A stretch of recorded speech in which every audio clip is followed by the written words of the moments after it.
আপনার কি মনে হয় না যে যদি সরকার আপনাদেরকে হেল্প করতো, আপনাদেরকে সরকার যদি ট্রেড লাইসেন্স করে দিত, বা আপনাদেরকে সরকার যদি 3 নম্বর করে দিত যে ঠিক আছে ভাই তুমি ব্যবসা করো, বা তুমি আমাকে ট্যাক্স দাও, তোমার কোনো পুলিশকে চাঁদা দেওয়ার দরকার নাই, বা তোমার কোনো টোকাইলে চাঁদা দেওয়ার দরকার নাই, ট্যাক্সটা সরকারের ঘাড়ে আসবে, মানে সরকারের ডিরেক্ট সরকারের কাছে আসতো, এটা করলে কি সরকারের জন্য ভালো হতো না? খুব ভালো হতো না? ধন্যবাদ ভাই, দোয়া থাকলো আপনার জন্য।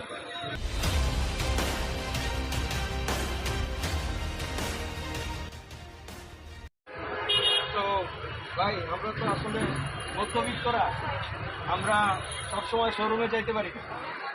শোরুমে যে যে দাম চাই ইদানিং, এটা আমাদের পক্ষে কিনা সম্ভব হয় না, যার কারণে আমাদের মধ্যবিত্তদের আমি মনে করি যে একমাত্র ভরসা হলো যে ভ্রাম্যমান যে দোকানগুলা, টাকায় ফুটপাত বা ভ্রাম্যমান দোকান বলি আর কি আমরা,